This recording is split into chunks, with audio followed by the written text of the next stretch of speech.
Well, my name is Cendrowska. Maria Cendrowska.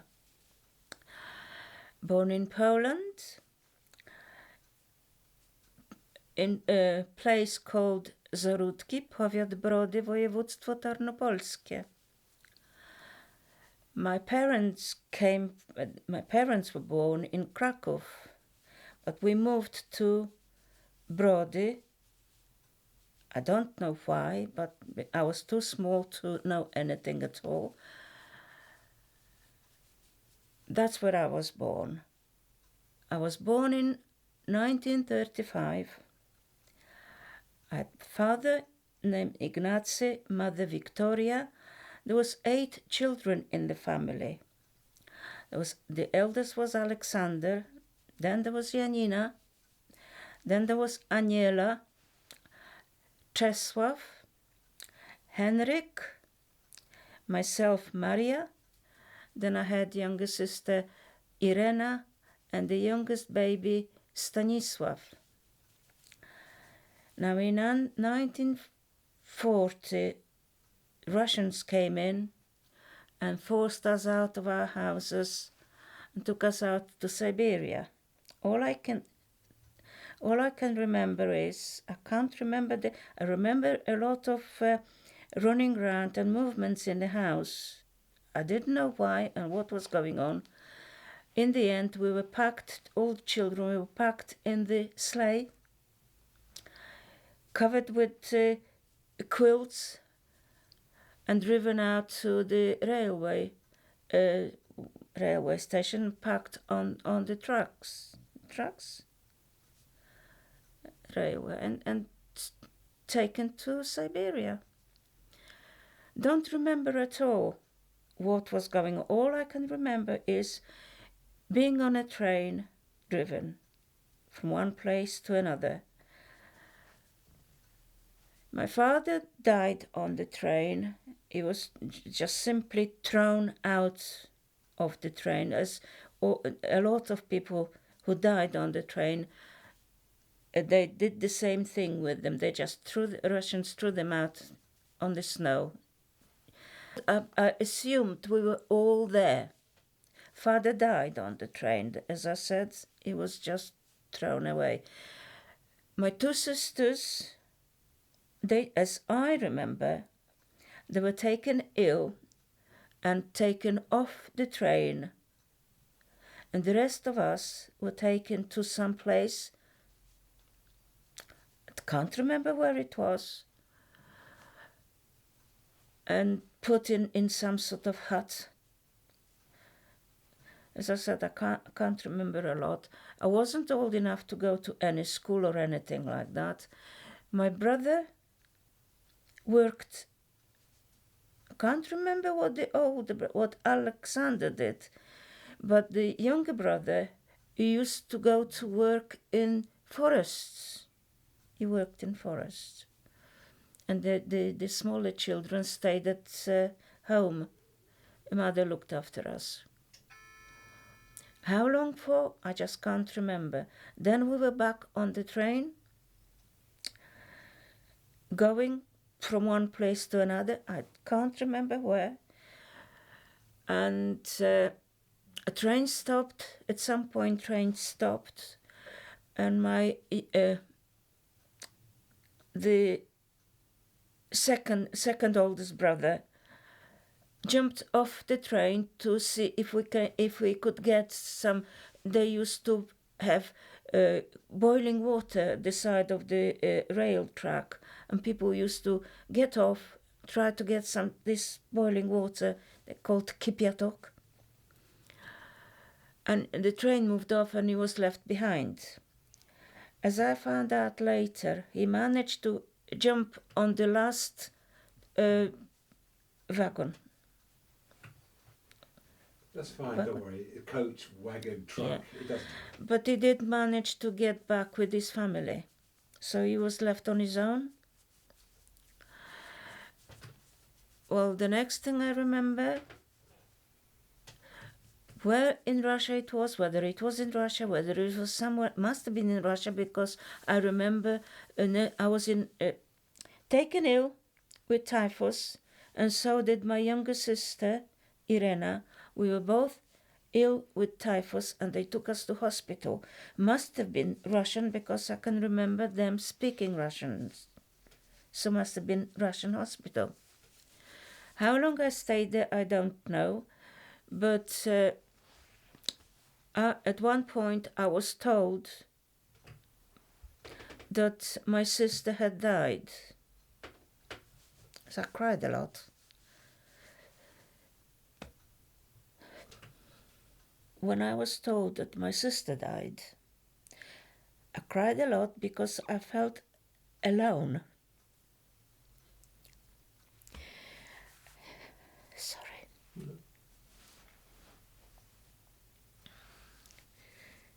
But then when it was time for me to get out of hospital,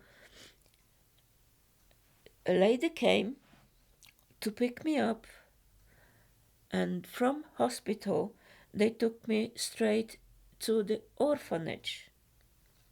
So from then on, I've lost track of everybody else from the family. I was on my own. I was left on my own. I was in an orphanage with other children like myself, but no family. Well, I assume that my older brother, just a bit older than I am, next to me, he must have gone through the same way. He must have been taken to the hospital as well. So mother was left on her own. What happened to her, I can only assume that she must have been taken ill because she didn't manage to find us. As I said, I was left on my own. I didn't know what happened to the rest of the family. Didn't ask anybody because there was nobody really to ask. So I just went along with whatever I was told to do. I tried to do it, and I was just went along with life as a kid in an orphanage. The next thing I remember, we must have been out of Russia because it was very hot, and we all, well, most of the children suffered with some sort of eye disease. We couldn't see. As soon as the evening came, dark evening, we couldn't see anything. It was night blindness or whatever. I don't know what it's called. Night blindness? We couldn't see anything. So I remember us standing in a long queue. Must have been a doctor who was treating our eyes. They used to turn the lid upside down and scrape it. What we used to call it blue stone. I don't know, it's some kind of blue stone. I don't know what it is. Anyway, they scraped our eyelids with that. It was painful, but that's what they did. Eventually we could see properly. And I remember all the kids were dressed the same. We had our heads shaven because of the fleas and all that, lice. And everybody was dressed the same. Little short pants and nothing else. Must have been very hard because we're all the same. You couldn't tell boy from girl. Everybody was the same. Being on the ship, what can I remember being on the ship? I remember soldiers being, Polish soldiers, Polish or was it English? I can't remember. But anyway, I remember soldiers being there. And kids, myself and a few others, were sitting on the deck, sitting in a circle, playing something. And one of the soldiers came and rolled, because we were stripped, just pants and nothing else, like I mentioned before. Must have been very hot. One soldier came and he rolled an orange on our shoulders. Every kid got an orange, and they rolled the orange down our shoulders, and we didn't know what they were. We didn't know what to do with them. And they actually showed us that it was to eat. Oh, that I can remember. I can remember orange rolling down my shoulder. And from there, I don't know, we went to some sort of port. There was a mass, open air mass. And I remember being at that mass with soldiers, Polish soldiers, standing in like a, how do I say it, czworobok? What? In like a, how can I explain it? 4 walls made out of soldiers. It's like standing in a square, listening to a Polish mass, and I remember being at that mass. Don't know where it was. Could have been in Tehran, but I can't be sure of that. Well, going back to Tehran, I've missed a little bit of story about my mother.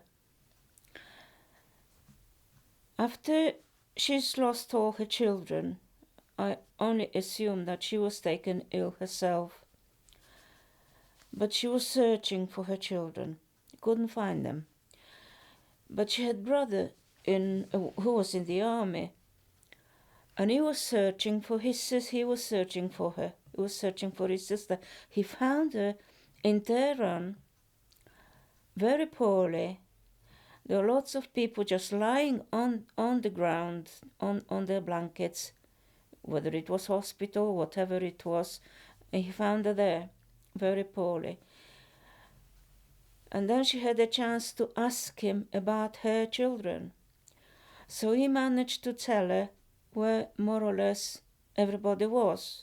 Don't know whether everybody, but he told her where her eldest son was. He was in the army. And the smaller children were in orphanage. So promised her that he was going to visit her the following day, or whenever he was going to visit her again. He did go. He bought some food for her, and I believe a bottle of wine as well. But when he got there, she wasn't there anymore. He was told that she died and was taken away. So, but at least before she died, sorry.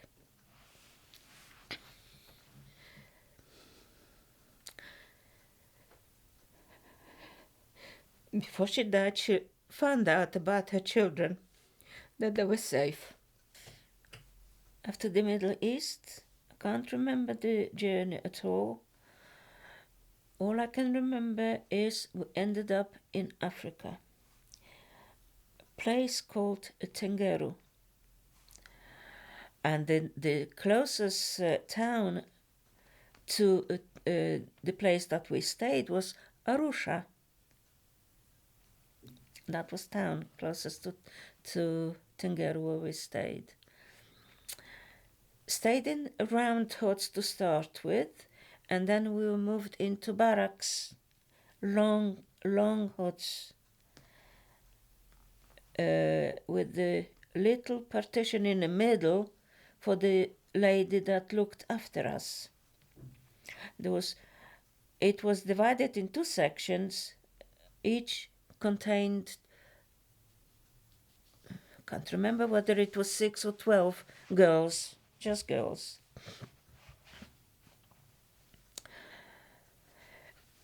Then that's when I started my school. I used to go to school, Polish school, with Polish teachers, and we even had an English teacher try to teach us English. We had, in our camp in Tengeru, we had lovely lake, which was called Lake Doluty. And it was very close to Mount Meru. That's where we stayed, Mount Meru. And we were allowed to go swimming in the lake.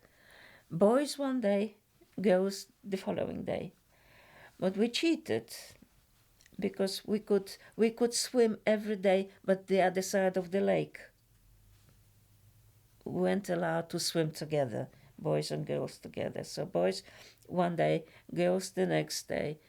But if we wanted to swim, we used to go to the other side of the lake and swim there. So that was the most enjoyable thing, really. And my pastime, we used to go to school till noon, mornings. After school was finished, only half-day school. After school was finished, we had to do our lessons, the homework, till 3 o'clock in the afternoon. We had to do our homework and learn whatever we had to do till 3 o'clock in the afternoon. After that, time was our own. Well, if it wasn't swimming in the lake, it was book under my arm and into the jungle. Yeah, we used to make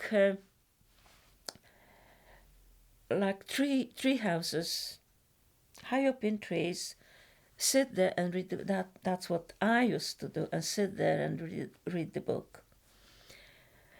Jungle, I said jungle, it was a jungle, but there wasn't any wild animals in the jungle. There was lots of snakes, but apparently the snakes weren't poisonous or harmful. We called them green snakes. There was lots of them, but we weren't afraid of them. In that camp in Tengeru, we had a group, and we used to do shows and theater, like a theater, little theater. I was too small to take part in it, so I wasn't taking part in. I was just watching. Every other week. Now, we used to be given, I believe it was 2 shillings per month.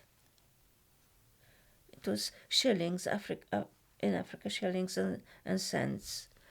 2 shillings, or was it 2 and 6 a month for our own use. Out of that, every other week there was a cinema coming, and we used to pay to go to. I remember all in twos, long string of kids going to see the picture. That was highlight of of our week. It was every other week. We were always hungry. All the children, they managed to do something to feed themselves, but we smaller ones, we just couldn't. We're always hungry. So the money we've had, we used to buy bananas and eat them. I used to love roaming around jungle in my free time. I did. Used to love roaming around jungle, looking at the plants. I loved plants. See, I liked plants. And in fact, at school, must have been last year at school, sixth class, szósta klasa. We had nature. It must be the biology, but it wasn't human biology. It was plants and trees and all that. And we used to, we had to draw pictures in our exercise books of plants, flowers, trees. I was very good at that. And all the girls, well, not all the girls, but some of them who couldn't do their own drawing, I used to do it for them. But then, years later, I realized that if the teacher was looking at the drawings, must have realized that they were all done by one hand. I remember going to school. I remember being at school. But because I had to grow up very quickly, being on my own, no family, I had to grow up quickly because I had to think more for myself. And I was thinking, if I did exactly as I was told, I won't go into any trouble. That was my aim, not to get into any trouble. So I always did what I was told. I loved swimming. I really did love swimming. When we were in Mombasa, we used to swim in the sea. People kept shouting at us, me and my friend, because in case the sharks or anything, we never thought about sharks. We didn't know what shark was. Oh, but we did swim in the sea. Kids, 13-year-old, what you expect? Not to explore. And I had actually 2 close friends. When it was time for us to come out of Africa, because I had a brother in the army, English sort of